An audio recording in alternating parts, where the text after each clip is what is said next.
the city of Washington, D.C., the capital of the United States.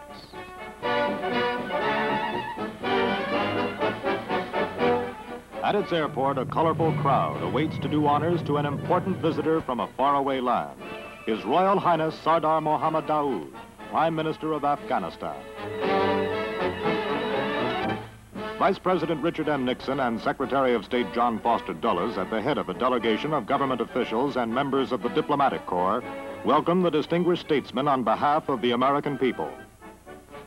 In the United States, at the invitation of President Dwight D. Eisenhower, Prince Dawood is accorded full military honors, including a 19-gun salute.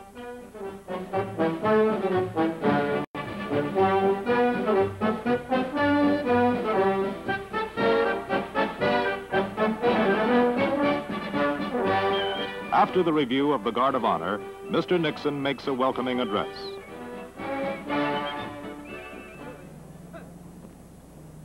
Your Royal Highness, it is my great honor and privilege to extend to you a welcome on behalf of the President of the United States and of the American people on the occasion of your visit to our nation's capital.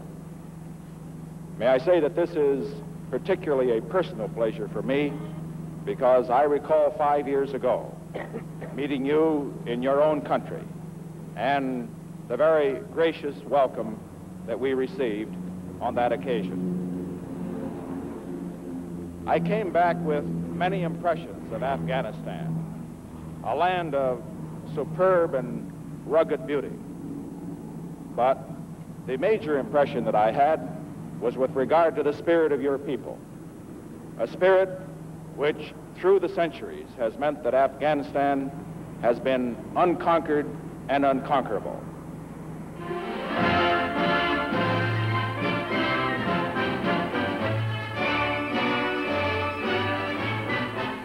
The Vice President escorts the Prime Minister into the city of Washington.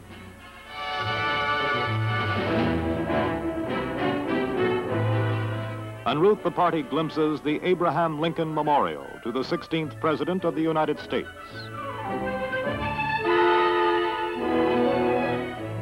The Jefferson Memorial to the man who wrote his country's Declaration of Independence.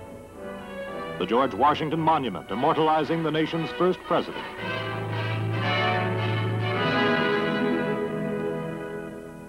Across the street from the White House, official residence of the President of the United States, Blair House awaits the visitor from Afghanistan.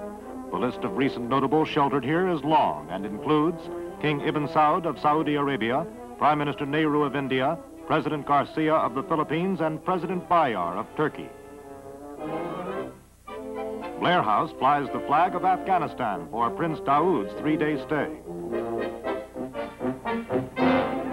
A visit to the Arlington National Cemetery is Prime Minister Dawood's first official act. This is one of the most hallowed burial grounds in the United States, a final resting place for the country's war dead, heroes who gave, in Lincoln's words, the last full measure of devotion.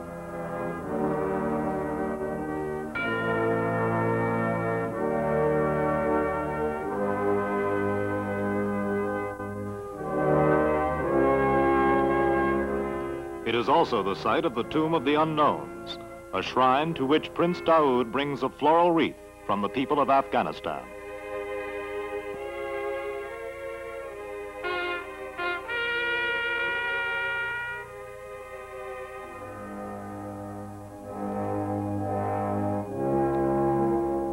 The Prime Minister of Afghanistan proves a tireless traveler. Only a few of his many and varied activities can be shown in this film. Here, beautiful Mount Vernon, private home of the first President of the United States who took office in 1789. Washington, called the father of his country, is entombed amid the scenes he knew as a practicing farmer, and his tomb is another hallowed shrine. Prince Dawood brings a wreath of honor in the name of his country, a fitting tribute, for Washington was a great leader of men, men like the brave men of Afghanistan who fought and suffered for their independence. George Washington finally led his country in the successful revolution through which it became an independent nation, making its own laws and trusting in God for guidance and protection.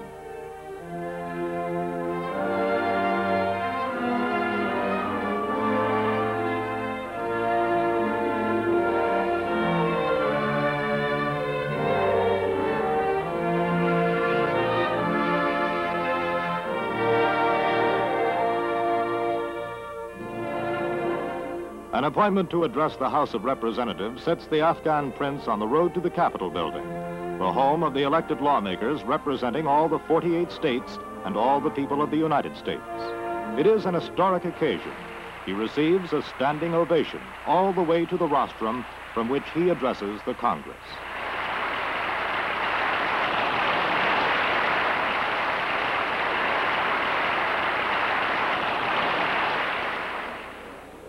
نمایندگان محترم،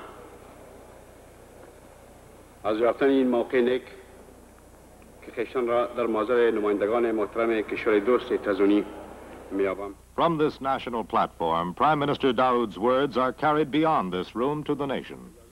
He conveys cordial greetings from the Afghans to the people of the United States, notes that both nations share a long and sacred tradition of freedom, independence, and struggle for national sovereignty, stresses that Afghans are prepared to defend these principles above any other consideration. شناسایی کامل مردم افغانستان با اصل‌هایی که پایه موجودیت کشور تزونی. He expresses his hope and conviction that through mutual respect for these principles, Afghans and Americans may strengthen and expand existing bonds of friendship, and working together with all other nations which respect freedom may help to achieve world peace, security, and better living conditions for men everywhere. Royal Highness's heavy schedule is the White House for the first of several warm and friendly talks with the 34th President of the United States, Dwight D. Eisenhower.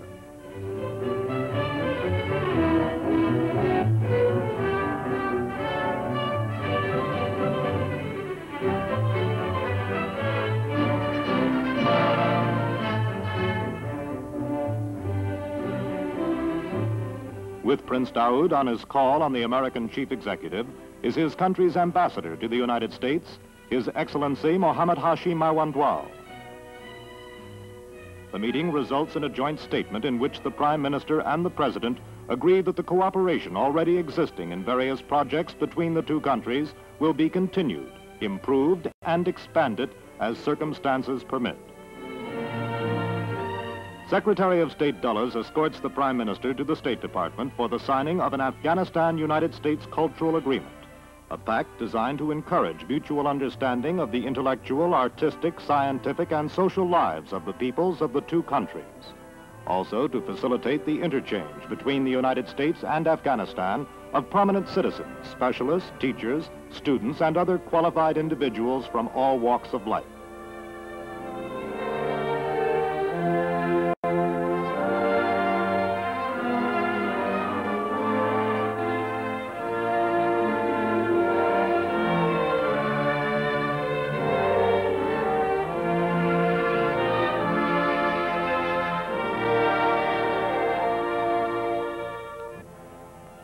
Perhaps the world's most complete collection of books from all corners of the world, the Library of Congress is visited by the Prime Minister. Prince Dawood and his party view a selection of Afghan publications in Pashto and Persian.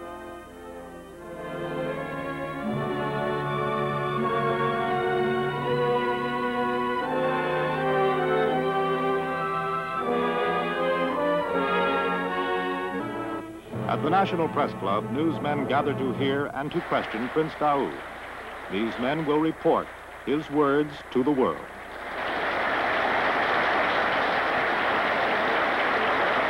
Asjid Kamul Aftakar Daram.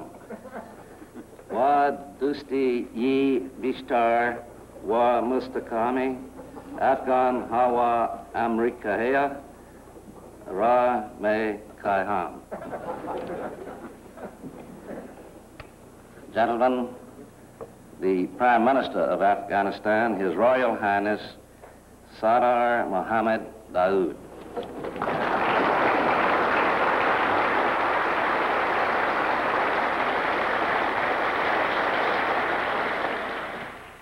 دوستان محترم، آرزومندم با مناسبت آن که امروز خویشتن را در میان شما می‌یابم بهترین مراتب مسرت خود را اظهار نمایم.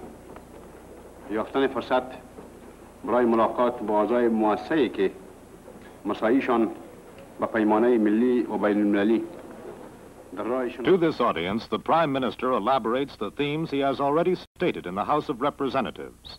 He emphasizes that the national aim of the Afghan people is the reconstruction and development of their country, economic, social, cultural. Toward this goal, he welcomes assistance from more developed nations on condition that there is a clear understanding of Afghanistan's independent policy of neutrality. In international affairs, Afghanistan wishes to play a role which will help to establish peace, cooperation, and friendship with all peoples and nations of the world. He notes that there have been certain misinterpretations about Afghanistan by certain sections of the press in some countries, and he appeals to the press to report conditions more accurately and correctly in the future. To this end, he offers the active cooperation of the Afghan government. After his address, Prince Dawood generously submitted to questions by members of this international corps of news correspondents. اجازه بدهید یک بار دیگر از مهمان دوستی و روحیه دوستانه‌ای که امروز من و همراهان من از طرف شما استقبال شده An embassy in Washington is host at a reception for Prince Dawood given by Ambassador Mawandwal. More than 800 dignitaries, officials, and diplomats exchange greetings with the Prime Minister.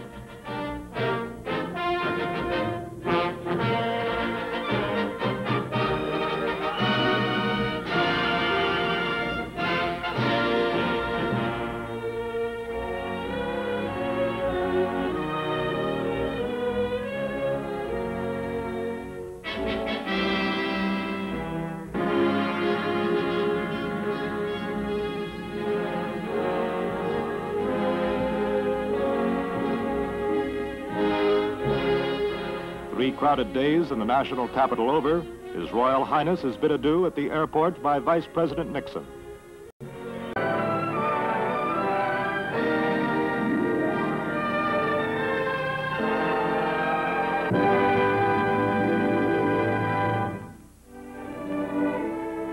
Laramie, the site of the University of Wyoming, is of special interest.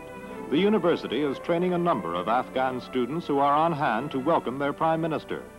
Under an Afghan-United States technical cooperation agreement, the school has sent 53 American educators and their families to Afghanistan.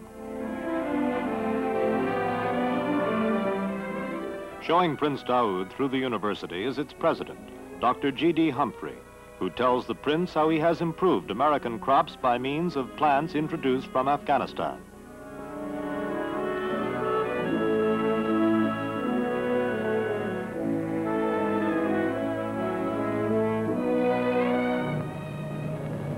Northwest to Yellowstone National Park, the American Rocky Mountains present what must seem familiar vistas to the gentleman from Kabul.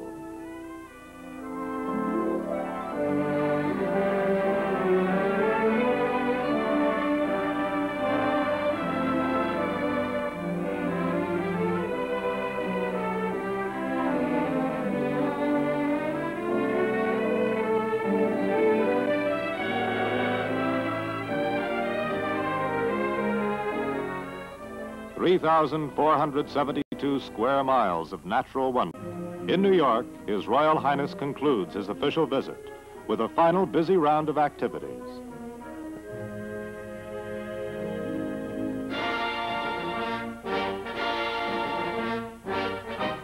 The United Nations headquarters in New York, where man's better nature does prevail. Here, a welcoming committee receives the Prime Minister and escorts him to a meeting with Secretary General Dag Hammarskjöld. An international assembly place where dedicated representatives from many of the 81 member states labor together for peace and security.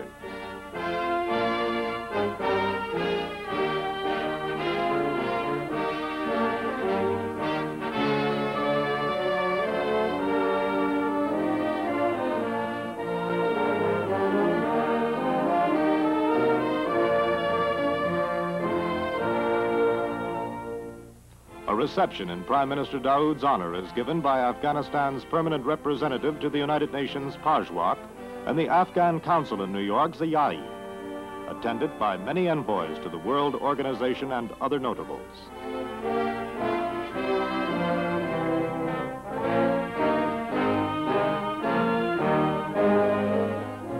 Prince Dawood's residence while in New York is the world-famous Waldorf Astoria Hotel. From New York, His Royal Highness says farewell to his old and his many new friends in America.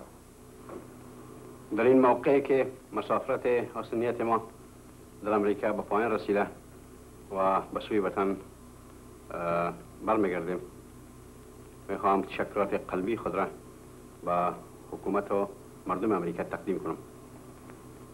در مدت مسافرت در مختلف ایالات امریکا از میهماندوستی و صمیمیتی که مشاهده کردیم